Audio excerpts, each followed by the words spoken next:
Hello students, this is Mrs. Lee. I will be reading the picture book, Brothers of the Night. While I'm reading this picture book, I will be thinking aloud about the text, and I will, as much as possible, point out the figurative language so you will have an opportunity to think about why you think the author used that type of figurative language to try to convey a message. This book is set in Harlem, New York, which will pair nicely with our study of the 1920s and the Harlem Renaissance. Brothers of the Night.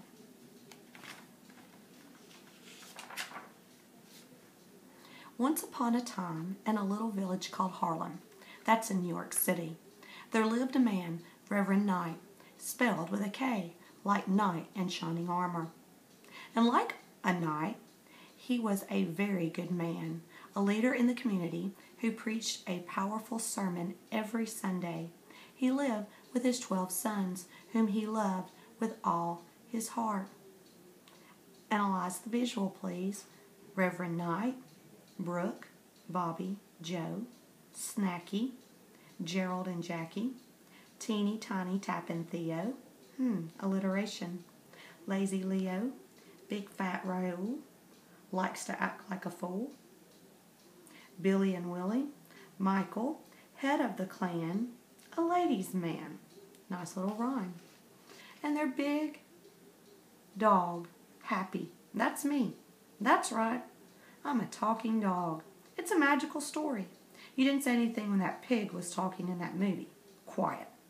Reverend Knight raised his sons with a firm, loving hand. But a lot was going on that couldn't be explained. It's quite obvious that there's a strong use of personification, with the dog being the speaker of the story. Night with a K, of course, is a homophone with night, N-I-G-H-T. That obviously is the opposite of day, which when you have K-N-I-G-H-T, Brothers of the Night, that's a play on words with a pun. Now I'll begin on the next page. Well, the trouble all started when every housekeeper Reverend Knight hired either quit or got fired. Why? Because every morning the brothers' shoes would be worn to threads, messed up, torn up, stinky, dirty, tacky, jacked up. You get the picture. And you know they tried to blame it on me. Oh, the dog did it. The dog. What did I want with some old stinking shoes? And let me tell you, that little one's feet smelled worse than all of them.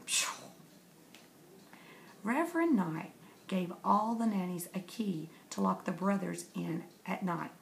Lizzie, the last nanny, even tried putting slip and slide wax on the floor, so if anybody got up in the middle of the night, they'd make a lot of noise. The only noise we heard was when her big butt fell down and broke the floor. Ha!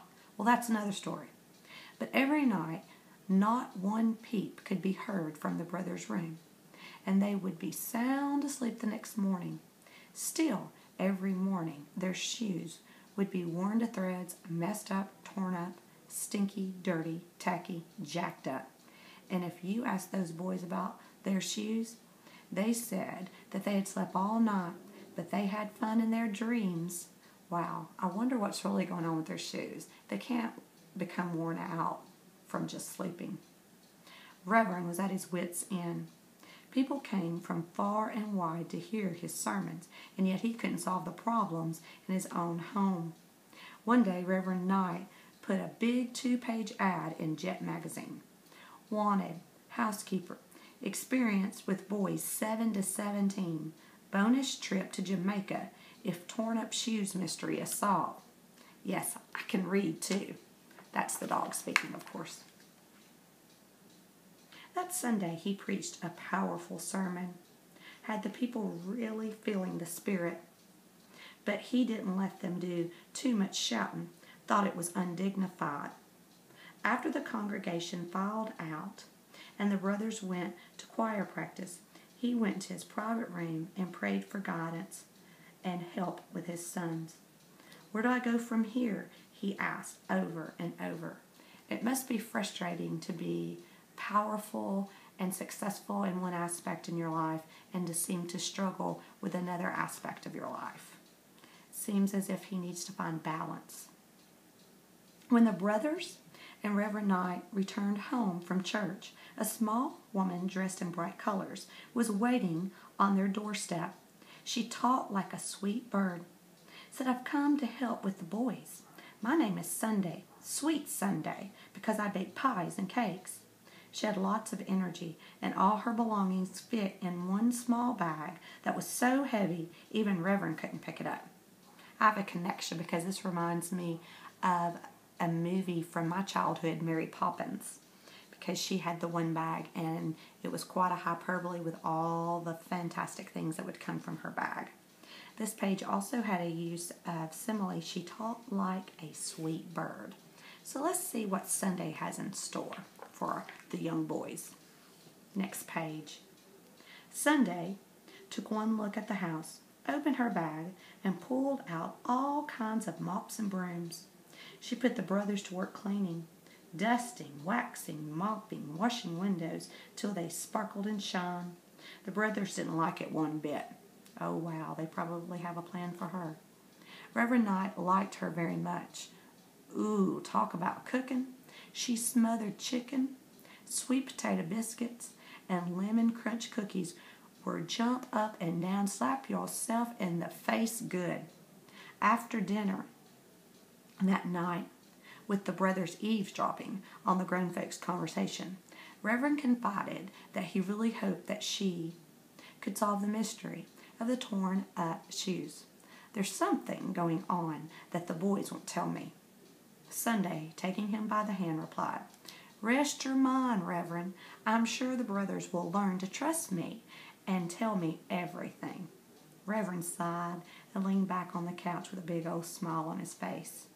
I'm sure he's thinking, sure they will. The brothers weren't having any of that.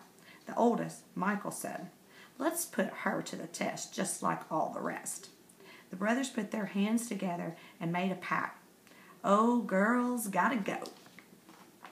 Little alliteration there. Next page.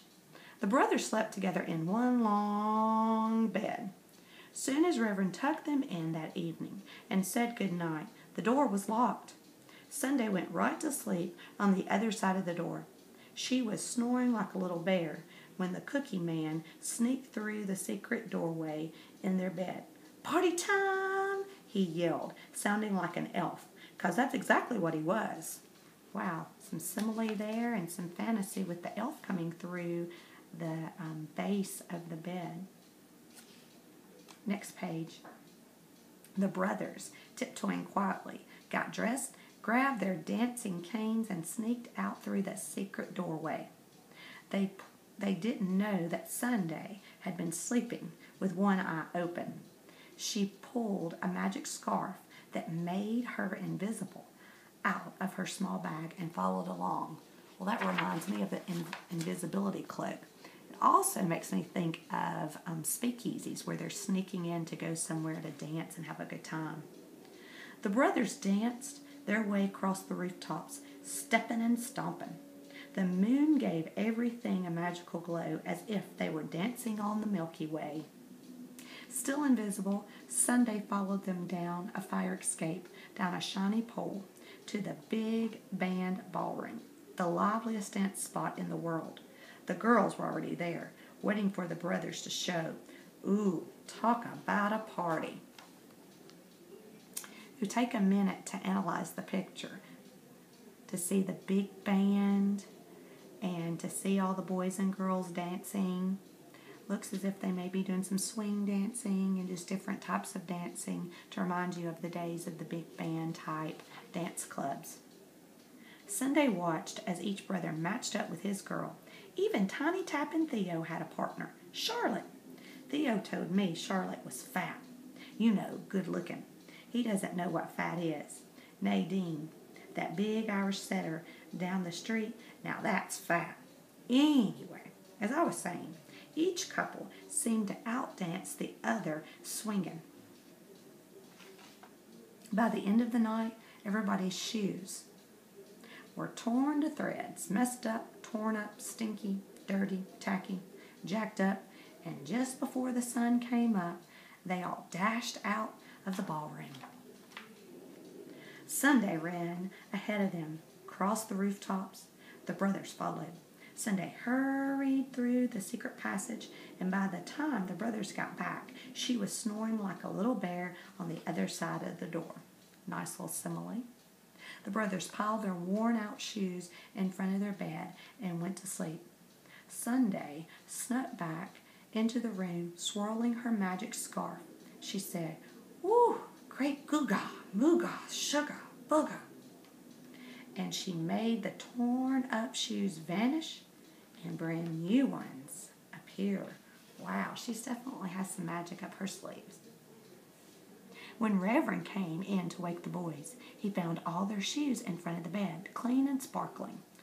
So Sunday was going to keep her job. Sunday was up and cheerful, hurrying them to come and eat breakfast. She had baked special biscuits shaped like shoes. What a little joke to the boys. Snacky whispered to Michael, "We better keep an eye on old girl." Every night for a month, the brothers would sneak out to the ballroom.